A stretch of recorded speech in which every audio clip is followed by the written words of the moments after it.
This episode of On the Record is brought to you by Cummins.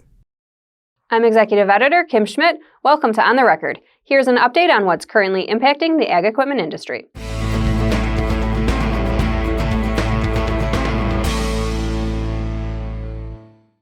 In the December 4th, 2022 edition of Upstream Ag Insights, Shane Thomas highlighted a couple of interesting comments in the John Deere investor call.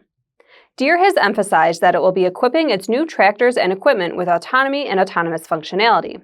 However, the equipment upgrade cycle is only so fast. This could limit some of the growth potential and utilization of some of its new capabilities into its huge install base that it currently has.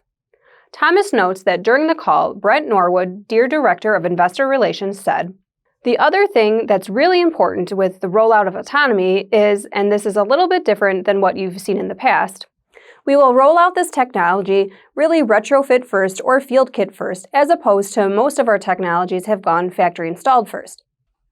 Referencing his October 2022 analysis on AGCO and John Deere surrounding retrofit kits, Thomas noted that as Deere moves further into new revenue models for its business, one area it needs to ensure stays top of mind is its dealer network.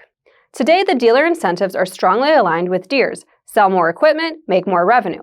As Deere shifts towards a service-based model for some of its intelligent capabilities on the tractor, that could lead to misaligned incentives for the OEM and the dealers, Thomas says, leading dealers not to invest in understanding how to sell those enhanced capabilities to the farmer and not enabling farmers to derive the most value from them.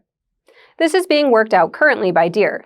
During the investor call, CFO Josh Jespin said, "We've also made a change to our dealer pay for performance, so we're including precision ag execution in that pay for performance. And that's a really important step as we think about continuing to drive outcomes that we want to deliver, and really shift from adoption to utilization to make sure we're delivering on that, and we're showing and demonstrating the incremental addressable unlock that we can create, which we think is differentiated for Deere." John Deere has also reinforced a vision to have entirely autonomous soy and corn cropping systems available by 2030. You can learn more about the future of autonomous equipment in the ag market in Ag Equipment Intelligence's just released report, Autonomy Farm Equipment, U.S. Adoption and Outlook. This week's dealers on the move include Apple Farm Services, Townline Equipment, and Quality Equipment. Apple Farm Service, a New Holland dealership based in Ohio and Indiana, is expanding its West College Corner, Indiana location, doubling the size of the current facility. Townline Equipment, a Kubota dealership in New York, has acquired Greenville Saw and Service Kubota. The dealership now has 6 locations. John Deere dealer Quality Equipment has acquired Southeast Farm Equipment Company in Laurinburg, North Carolina. Quality Equipment now has a total of 36 locations. Now here's Noah Newman with the latest from the Technology Corner.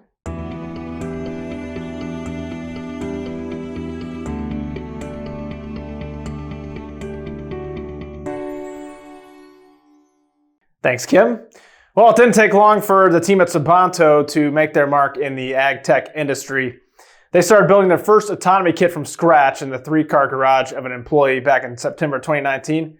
Just 3 months after that, they were out in the field autonomously planting. Now they're working hard to bring the Sabanto autonomy system to the marketplace. VP of Product, Corey Spietti, gives us a sneak peek at the technology and how it works. All right, Noah. So some of the componentry that we add to the vehicles would be things like a steering valve, electro-hydraulic remote valves, obstacle detection cameras. Up on top of the vehicle, we have our GPS receiver and our surveillance cameras, and then the two white colored ones are our LTE antennas. But at the heart of it all is our main control box. And so this control box, forgive the appearance here, we're in the middle of testing our first prototypes. This is the brain box of the whole system. It tells it receives the mission plans from our cloud infrastructure, and basically it spits out all the commands to the steering valve, to the brake actuators, to the rear remote valves, to the hitches, and all those accoutrements on the tractor. I do want to mention one thing, that all of our systems allow the tractor to be fully humanly operatable if it's on there. So with the flick of 4 switches, we can go from manual mode to autonomy mode, or in this case, from autonomy mode to manual mode. And so it makes it easy to do things like load the vehicle onto a trailer or pull it into a field or maybe pull it inside of a barn, all the things that farmers do today. Good stuff there from Corey. We'll have much more from him and Sabanto in our Day in the Cab feature next month on PrecisionFarmingDealer.com.